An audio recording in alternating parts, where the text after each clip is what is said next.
Livestream Total War here, and today is a bit of a channel update, and we'll talk about a few things.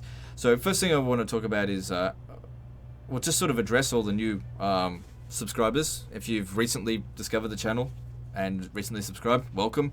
Hope you're enjoying all the content. There's been so many new subscribers lately, and I do appreciate all the support. You guys have been great, and you know, just full disclosure, you guys have actually, all the support that you've given me has really helped my mental health lately. It's hard to talk about some of these things sometimes because I always like to have, in the past, I've thought of myself as like this fucking invincible person. Put up a wall, no one can touch me, you know, nothing can break me down. But I did break down this year. This year was bad, at the beginning at least, but it's been good overall. And I wouldn't have recovered if not for the overwhelming support that you guys gave. And I'll talk about this a little bit later. I did go through some pretty bad shit, but I'll talk about that a bit later. Anyway, so welcome all the new fuckers. Hope you don't mind being called fuckers. It's just a bit of a long time joke on this channel. It's a bit immature, but it's tradition. Just don't look into it too much. Anyway, so first thing I want to talk about is the 24-hour live stream. There's going to be one next week. It's that. The most difficult thing about organizing and trying to schedule a time is, like, there's so many different time zones, obviously, and there's daylight saving now in Australia, in some parts of it. Now, it's going to start at 4 o'clock in the morning on the 24th of October, my time. That's Brisbane time. Now, that's going to be different to Sydney time as well, so do your best to, you know, try and sort that out. Now, keep in mind that'll also be the 23rd of October, like in the afternoon, for pretty much the rest of the world. So if you're in the UK, it'll be roughly around 7 p.m. That's roughly around what time it'll start. We'll go on for 24 hours. I'll probably be playing the Call of Warhammer Beginning of the End Time mod as Kislev. I've really been enjoying it. It's been a good campaign. I know the graphics aren't amazing, but it's an excellent mod for an old game, for a classic Total War game. Not going to play it the entire time, but I will start off playing that because that's what I've been playing on Twitch and I've been really enjoying it. So for those of you who aren't familiar that I live stream on Twitch, I do. There'll be a link in the description. You're welcome to come and follow me on Twitch. And if you ever want to, like, ask me questions, that's honestly the best place to do it because I'm very active in the chat. And I try to answer every question. I even try to answer the stupid ones these days. I'm trying to be a bit better. I know I can be a bit dismissive sometimes. Anyway, so that's when the live stream. I'll put the details in the description as well. So hopefully you guys can just use a time converter and just figure it out. And anyway, if you don't show up at the beginning's not the best time to show up. Show up at the end. That's when I'll be freaking delirious, and be starving and needing to shit my pants and all that kind of stuff. That's when you. That being said, I will of course take toilet breaks. You know. I remember at the end of the previous 24-hour live stream, I was pretty damn exhausted after 24 hours. So we'll see what happens. Okay, so the next thing I want to talk about is just Total War Warhammer 2, and then a little bit about the Vampirico stuff. So there's a bit of a misconception, just a little bit, I think, throughout my viewers that think that I don't like Total War Warhammer, and it's not true. I probably fed into this misconception a little bit. Most of what I'm going to be saying is largely due to I've made a lot of mistakes and on this channel because I've taken risks and some of these risks didn't pay off. And one of the things that I did with Total War Warhammer is that I overplayed it. I didn't even think it was a thing up until then, but I played too much of it, and it wasn't a game that required you to play 1,000 hours of it at first. But I did. I played 1,500 hours of Warhammer 1, and I got a bit bored of it, and I took that boredom out and probably badmouthed the game more than it should have. Warhammer 1's a good game, but, you know, it had problems with it. But when you add on Warhammer 2, it becomes a pretty damn good game. And so I've really been enjoying Total War Warhammer 2. Now, that being said, most of the content that I make for Warhammer 2 is actually on live stream. So if you're sitting there wondering when the hell am I going to make another Let's Play for Warhammer 2, you've got to be coming to a live stream. I will make more content for Warhammer 2 on YouTube. It's just not going to be that often. I do get a much better response for it on Twitch, and I get a much better response for the historical stuff on YouTube, and so that's where I'm focusing on. Obviously, you're going to go to wherever you're going to get the best responses, so that's how it is. Some people often ask, you know, why I don't live stream on YouTube. Truth be told, it's just a case of you don't put all your eggs in one basket. So it's a simple concept. I am not convinced that YouTube is going to be around in 5 years' time. And so in 5 years' time or whatever, that YouTube collapses, I want to make sure that I have audiences elsewhere that I can, that I'm not completely out on my ass. Because YouTube has been doing some stupid fucking business decisions lately. Basically, giving the finger to their own creators. So I don't want to live stream on YouTube unless they pick their game up. I think that Twitch will be around in 5 years, so that's why I live stream there. Now that doesn't mean I'm going to stop making content on YouTube. The YouTube stuff is doing really well at the moment, but it's just a case of I would prefer to live stream on Twitch. That being said, my live stream quality is pretty low just due to having potato internet. It should be improved soon, but it does come down to how long the cable workers work, because we'll be getting the national broadband network soon-ish. Of course, they've been saying that for a year, but hopefully that'll improve. And that's another thing as well.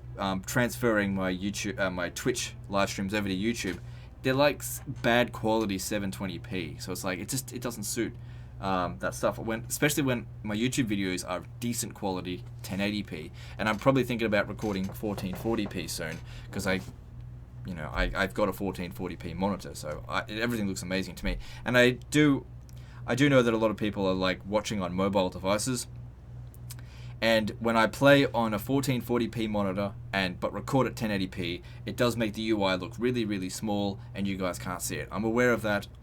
I'm thinking of ways to fix it up, but there's not much I can do about that right now. Anyway, so yeah.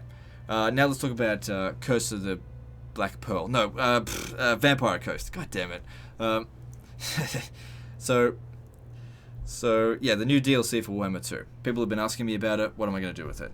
So I really like what they're doing with this DLC. I was expecting basically just a Vampire Accounts clone, which is fine. I actually like playing as Vampire Accounts. But to actually see like all the different cannons, these colossal creatures, and these crab creatures as well. The army roster looks really diverse. It's completely separate. Like there's some overlap, but less than I was expecting. In addition to that, with the patch coming through at the same time, being able to fight battles at sea manually now is really good. So I'm very impressed with what they're doing with Total War Warhammer 2. And as you guys know, most of you guys know, I'm very critical of what Creative Assembly does most of the time, but they've been doing a damn good job with Total War Warhammer lately. There are still bugs, there are still problems, there are still areas of this game that is shit, but for the most part, they're doing a really good job, and I do hold them to a very high standard, and they are picking their game up, and I do appreciate that. Now, what am I going to do in terms of content? I will not be doing a review, and I will not be doing a YouTube Let's Play at this stage. I will, on day one, be doing Twitch content, so if you want to watch me play I'll probably play as Luther Harkon. I'll be playing it on Twitch, day one, legendary difficulty, all of that stuff. So come to that live stream when that happens. Now, why am I not making YouTube content for it? I'm sure some people will be disappointed by me saying that, but I'm going to try and explain this a little bit. And a lot of this is actually opening up old wounds. And sometimes I do think, I talk about this stuff at my detriment, but I want to be transparent, I want to be open to you guys. Part of this is helping my healing process. I sort of need to talk about it, because if I bottle it up inside, it festers and turns to venom, and it's not good for me. And anytime I do talk about this stuff, you guys are generally very supportive, and at the very least can recognize that I've made mistakes, but am at least trying to do better. So why am I not making content for it? At the end of the day, I'm blacklisted from Total War content from Creative Assembly. They will not send me early access codes anymore, and I have no communication with them. I haven't spoken to anyone at Creative Assembly for the better part of 6 months now, and here's the thing, I'm fine with it now. When it first happened, it was a bad experience. I was upset by it, and it culminated in a semi-mental breakdown, maybe. The thing is about like a mental illness is that you don't realize you've got it until after it's over. You don't realize how sick in the head I was. How there was venom running through my veins. I was so resentful, and it wasn't just because of one thing. It was built up over a long period of time, And with the blacklisting, now the blacklisting was actually good for me. It's weird to say that in hindsight. It felt horrible at first, but it was good for me in hindsight because it allowed me to pick myself back up and rebuild my mental state, which I'm still doing to this day. I think I'm more or less fixed, but it's important to remind myself so that I don't fall into the same traps again. But yeah, I think one of the things that made it hurt so much when I was blacklisted is when I was blacklisted, I made it very public that I was blacklisted. Very few of the other Total War content creators, people that I consider friends, who I try to support as often as I can. Maybe I haven't done the best job of that in the past, but very few of them spoke to me at all. Nobody asked me how I was doing.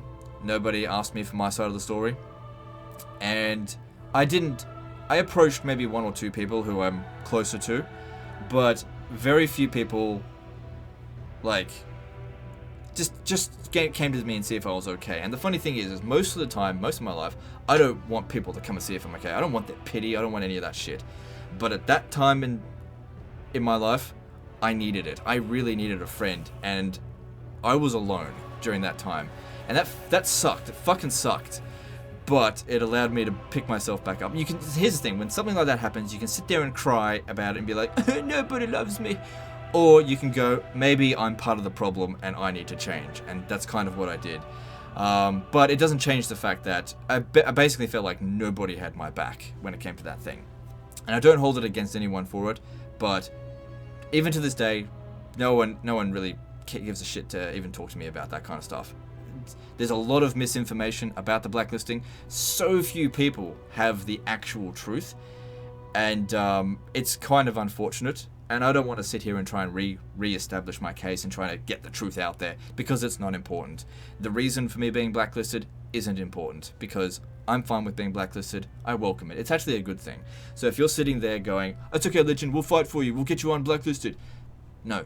Don't bother, okay? Don't bother. It's not a fight worth fighting for, okay? Because here's the thing we got to understand. Like I said, it wasn't just one thing. It was at least a 6 months build up of resentment that I was building up from them, because basically I don't get along with the people at Creative Assembly. I don't get along with them. They're not my friends. They never were, and we just didn't see eye to eye. And at some point, it was probably a good thing that the relationship just had to be severed. It just wasn't a healthy relationship. There wasn't mutual respect, and it was eating me up inside, and I just don't think they gave a shit one way or another about me. I'm actually surprised when I made the retiring video that they even bothered to reach out to me in the first place. I thought it was a fucking dead end. But here's the thing. When I started this YouTube channel, I never expected to get early access to anything. But my channel is basically built on bragging rights, right? I make a video and it's purely just like, look how fucking good I am at this game, for the most part. And it was never meant to be about making reviews. I'm not a news channel. I'm not a review channel. I'm not here to make Total War reviews or anything like that. But when I was making my videos, and you meet people like Lionheart and people, and they're telling you, this is of course behind the scenes, they're telling all the things that they're doing, and then you meet other people and you get connections and things like that, and then there's certain expectations about, oh yeah, I'll try out a review. Oh look, cool, I got some early access, I'll give that a shot. And then you get in deeper and deeper and deeper, and then you realize you're in deep on this thing that isn't actually working for you. Like, I never needed early access. Like, if I look back on any of the early access stuff, like, it gives you a spike in views, but it's like, is it really worth the trouble? I end up working 4 times harder on my early access stuff than I did on anything else, and I didn't get my time invested into it. But the reason that I did it is largely because I wanted to see change in the Total War community, which didn't end up happening, so I often feel like I wasted my time with the whole thing. But also another thing is that the reviews and stuff that I've done in the past are just not as good as what other people can do. Take Milk and Cookies Total War's channel. His reviews and his overviews of everything Total War Warhammer related is so much higher quality than anything that I've done of the same sort of regard. I don't even know why I bother even trying to compete. So I'm just not going to anymore. I just came to that realization. I'm not going to compete anymore. what I'll do is when they get their early access, I'll get to watch them, and I'll just share it on social media. So if you haven't liked me on or followed me on Facebook and Twitter, do so. Because if you're not going to get a review from me, the very least I can do is promote someone that I trust. Because I do trust all the Total War YouTubers. Their opinions and their insights aren't, they're not as harsh as me, not as critical, but they are honest. And I think sometimes people unfairly hold them to sort of my standard. They'd be like, oh, you're not as harsh as Legend, therefore we can't trust you. That's not true. I maybe have in the past been too harsh, but that's just maybe the way I am. But anyway, like I said, that's just the way things are now. And things are in a good place now. We got the disaster campaigns, which does not require creative assembly input.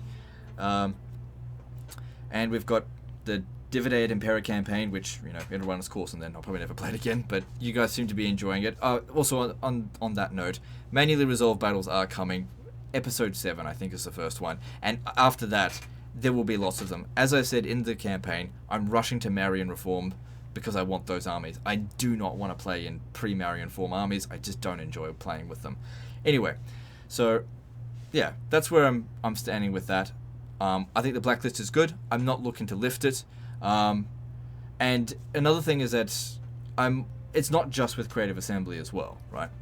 Now, I never reached out to Paradox. Obviously, I started making Paradox content, and Paradox actually sent me some DLC for Europa Universalis 4, and I do appreciate that. But I was actually considering, because Imperator Rome is about to come out, well, in the next 6 months maybe, I was considering reaching out to them and become a Paradox YouTuber, but then I decided, you know what, I don't want to go through this again. I don't know if Paradox is better or worse. I hear good things, I hear bad things about them. I don't want to go through it again.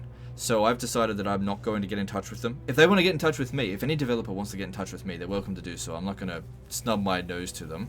But I am not actively going to seek out developers to try to get early access to stuff anymore. If I get it, so be it, but I'm not going to seek it. As far as I'm concerned, I'm just a lowly pleb like you guys, a consumer. I will pay for stuff that I want, and I will not pay for stuff that I don't want. I do, in my emails, get a lot of stuff sent to me. At the end of the day, a lot of the shit I just don't want to play, because my heart is still in Total War. And I know I said I was going to retire from Total War, but you got to understand as well that I was mentally fucked back then. And I also realized, because I was making preparations to leave the Total War community. I don't think I ever properly addressed this as well. But when I was making preparations to leave, I realized, especially when the blacklisting stuff came out and you guys showed such overwhelming support, I realized I didn't want to leave the Total War community. I just don't need to be part of Creative Assembly's Total War community, if you know what I mean. I have a Total War community. I've got all of you guys. That's enough. I should be content with that. And so what? I don't get early access. So what? I can't do reviews at the same time as everyone else. I'll give you my opinions throughout Let's Plays and throughout live streams. I'll never lie to you guys intentionally or mislead you, and I think that's good enough. And the good thing about being blacklisted is that I don't have to sugarcoat anything. If I think something is complete fucking garbage, I don't have to walk around on eggshells on it. Like if you remember the Thrones of Britannia one, the video that I made, how tame was that fucking video? And when it comes to Thrones of Britannia, when I played it, I fucking hated that game when I played it. I thought it was shit. But did I say that stuff in the video? No, I didn't, because I wanted to have a good relationship with Creative Assembly. So much for that. But now, post that, I can actually say what I really feel about the game. That I think it's an insult to the Total War community. That I think it's got exactly the amount of concurrent players that it deserves. And that it's going to get no support from Creative Assembly because it performed so badly. And it's just an insult to the Total War community. And I think it deserves to be at least half price that it is. That being said, I hope they do fix it. Don't just give up on it. Because I do like the time period, I just think the game's shit. That's just my thoughts on it. They didn't even fix auto-resolves. Like, that should have been the first thing they bloody fixed. Anyway, this is not a Thrones of Britannia rant. I think we've done enough of that. Anyway, so that's just, explaining to all the new guys what the situation is with the early access stuff. I don't do any of that stuff. I never want to do any of that stuff again. I'm not saying I will never do it, but I have to protect my mental state, and generally speaking, I'm very anti-developer. That's not really the best way to put it. I'm not developer friendly. Okay, developers probably look at me and be like, look at this guy, he's too rough around the edges, he's prone to being very critical, we probably shouldn't send him stuff. You're absolutely right. If you're a developer watching this, don't send me anything. You're going to regret it, okay? Because I will rip the shit out of your content if there's any holes in it, you know? Only send it to me if you're 100% certain that I'll love it. Otherwise, I will fucking tear it to shit, okay? And that's what my viewers expect of me, and I'm not going to hold back my level of standard. And nope, I'll be the first to admit it, you know? It's extremely high standard that I hold everyone to. But if everyone's held to a low standard, what's the fucking point, okay? I think we should all try to put these developers on higher standards, because that means better games. Anyway, I think I've rambled on too much now, and I'll leave it at that. So see you at the 24-hour live stream. I'll keep all relevant links and stuff and information in the description. Hope you guys understand that, you know, with the blacklist stuff, it's not a bad thing, it's a good thing. Please don't fight for me, please don't cause any drama. I don't need any more of that shit, okay? Let's leave it be. I fully support Creative Assembly's decision to blacklist me. You should too. And I'll see you next time, fuckers.